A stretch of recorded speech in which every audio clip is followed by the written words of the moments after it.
Oke, selamat pagi, siang, malam teman-teman. Di sini aku kembali lagi ingin mendemonstrasikan salah satu bukan hanya AI. Kemarin kita bicara AI, kalau ini kita hanya bicara eye tracking eksperimen. Jadi sebelah kiri aku sudah ada Nanda ya. Nanda ini B28 dari Business Creation dan akan membantu aku untuk eksperimen eye tracking. Eye tracking itu apa sih? Ya, eye tracking itu adalah tool untuk melacak pergerakan mata based on pergerakan pola pergerakannya atau dari hit gaze-nya gitu atau gaze hit ya. Intinya pergerakan mata ya gitu. Em, di sini biasa dipakai untuk marketing, riset dan lain sebagainya. Jadi dalam konteks ini hari ini aku akan meminta Nanda untuk menilai bisa dibilang packaging dari yang lama ke baru. Jadi teman-teman kalau misalkan punya bisnis packaging yang bisnis dengan packaging gitu mau redesign dari A ke B atau mau bingung mau pakai packaging yang mana yang satu atau kedua, nah itu bisa dieksperimenkan dengan minta tolong teman-temannya untuk ngecek teman-temannya lebih suka yang mana sih gitu, dan dari hasil eye tracking ini kelihatan teman-temannya lebih suka yang A atau B, yang satu atau dua gitu packagingnya. Dan ini kita akan ambil contoh aja packaging dari brand ternama gitu yang sudah redesign, dan aku akan minta tolong Nanda untuk em, mengecek mana sih yang dia lebih suka gitu dari pergerakan matanya gitu. Nah, ini kita menggunakan yang namanya gaze point analysis softwarenya, dan karena toolnya itu menggunakan alat gaze point ya namanya. Jadi kita akan mulai dulu kalibrasi karena eye tracking ini alat yang sensitif terhadap mata, sehingga teman-teman mesti diperhatikan penggunaannya. Jangan sampai eh, pakai kacamata, dan jangan sampai juga terlalu rendah atau tinggi duduknya sehingga kamera tidak bisa nge-capture matanya orang yang dieksperimenkan gitu. Dan dalam konteks ini Nanda sudah posisi sudah bagus. Jadi boleh pertama teman-teman pastiin teman yang di sebelahnya ini yang dieksperimenkan matanya fokus ke eh, layar gitu ya, atau bisa ke capture layar seperti ini. Seperti yang ditampilkan di apa namanya layar komputernya. Itu jangan sampai merah seperti tadi. Nah, ini kalau sudah lingkaran hijau sudah oke. Kita akan mulai kalibrasi dulu sehingga teman-teman nanti bisa menggunakan alat apa eye tracking dan baik. Oke, kita coba mulai dulu ya. Kita langsung buka. Ini sudah terbuka nama gaze point control untuk kalibrasi. Kita mulai satu, dua, tiga. Nah, ini apa yang terjadi sih teman-teman? Yang terjadi adalah ini untuk ngetes pergerakan matanya dan memastikan alatnya sudah terkalibrasi, sudah sesuai dengan apa namanya pergerakan atau pelacakan dari si tool ini. Nah, kalau ternyata salah satunya merah, berarti belum bisa dilanjutkan ya. Tapi maka dari itu kita bisa coba ulang. Oke, oke. Nah, sebentar. Kita akan coba lagi pastiin untuk dua-duanya sudah cukup ya untuk pergerakan matanya. Kita akan coba lagi. Mungkin digeser sedikit. Nah, ya. Oke, satu, dua, tiga.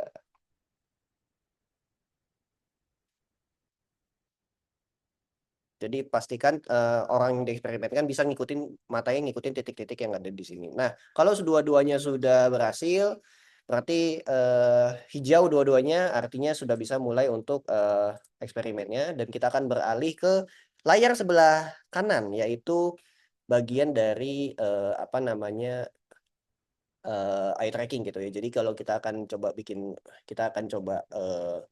ini sudah kita buat new project. Jadi teman-teman kalau mau bikin new project di sini klik ini dulu packaging test. Kita akan pastikan harus bikin folder baru dulu karena kalau enggak nggak bisa ya. Terus kita klik saja ini misalkan testing gitu ya. Kita akan testing, save. Nah, ini screen capture karena kita pengen langsung nge-capture dari kamera ya, dari layar gitu ya. Kameranya nge-capture mata dari yang dieksperimenkan. Ini kita klik OK aja. Oke, nah ini sudah kelihatan ya. Ini aku langsung hide dulu. Jadi kita akan mulai eye tracking prosesnya dengan menampilkan gambar ini. Oke, dengan menampilkan gambar ini kita kita pengen agar prosesnya bisa dimulai dengan tampilkan dulu gambarnya, baru di layar sebelah kanan itu teman-teman bisa ngeliat proses pergerakan matanya. Nah, yang sebelah kiri adalah foto fullnya atau gambar fullnya. Jadi untuk teman-teman prosesnya adalah bisa mulai dari start record ya. Jangan ke klik mana-mana karena project sudah dibuat. Jadi langsung start record biar hasilnya jadi gitu ya. Kita akan langsung mulai, mungkin kita akan hening dulu sekitar setengah menit atau 1 menit gitu ya, sehingga biar Nanda temanku ini sudah bisa untuk ngecek ngecek apa namanya, ngecek mana nih yang dia lebih suka gitu ya. Kita akan mulai 1, 2, 3. Oke.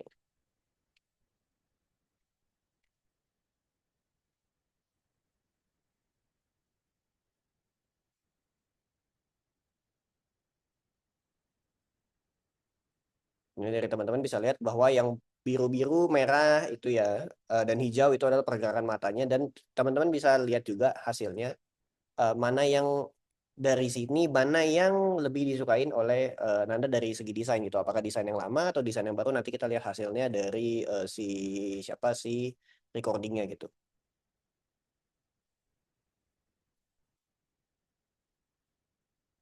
Dan sebenarnya bisa teman-teman juga ubah dari gaze video ke visualization. Jadi lebih bentuknya garis-garis, bukan heat map seperti ini gitu ya.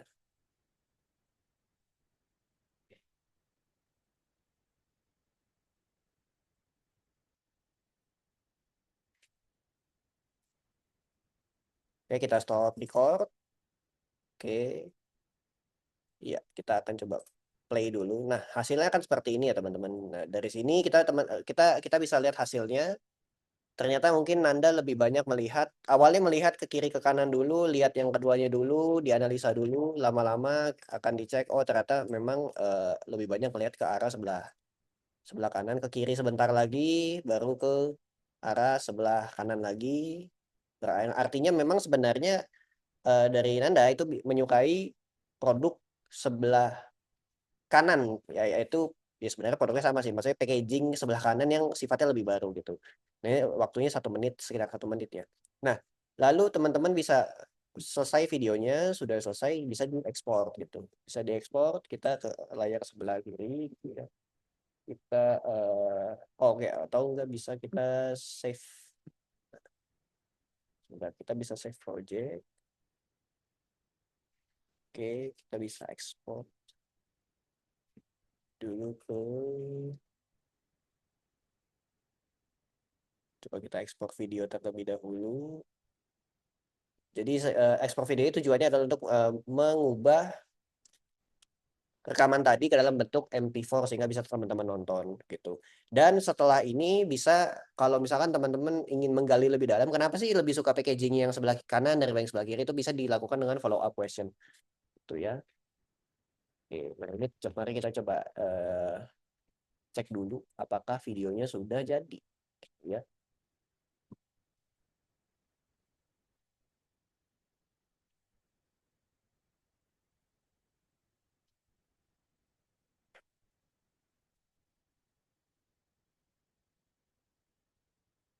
Sebentar ya.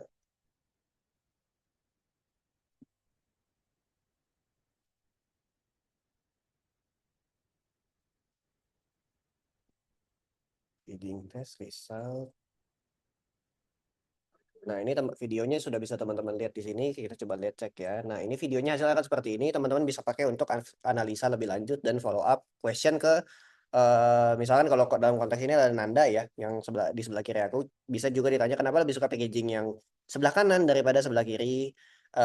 Apa alasannya? Apa yang membuat packaging sebelah kiri misalkan lebih kurang baik dibandingkan dengan packaging sebelah kanan. Jadi follow up question itu sangat membantu untuk proses teman-teman mengetahui kenapa si customer atau calon customer atau apa namanya, orang yang dieksperimenkan gitu menyukai produk sebelah kanan daripada sebelah kiri. Jadi banyak sekali follow up question yang bisa dihadirkan, dan hasil videonya bisa dianalisa bersama dengan follow up question tadi dan jawaban-jawaban dari responden atau si orang yang dieksperimenkan gitu. Jadi itu aja teman-teman untuk eye tracking, prosesnya sebenarnya gitu. Mungkin sedikit catatan adalah itu tadi ya, jangan pakai kacamata kalau mau rekaman. Pastikan duduk juga sudutnya baik, mata tercapture semua seperti yang sudah di video ini, sehingga yang di sini mungkin aku sedikit ulang lagi. Nah, ini ikut bisa lihat kursor aku sebelah kiri ya. Matanya tercapture semua, dan pastikan untuk kalibrasi sehingga memastikan eye trackingnya bisa mengikuti pergerakan mata dengan baik, karena pupil mata itu cukup sensitif ya, dan kameranya itu cukup sensitif untuk menangkap pupil mata gitu. Oke, mungkin sekian dari aku, dan mungkin Anda mau say hello nggak anak-anak lab? gitu. Halo. Di sini ada Nanda sebelah sini ya. Ini Halo. adalah tes eksperimennya dari Nanda yang aku tarik langsung ke lab BCIC. Oke, sekian dari aku teman-teman. Terima kasih. Sampai jumpa.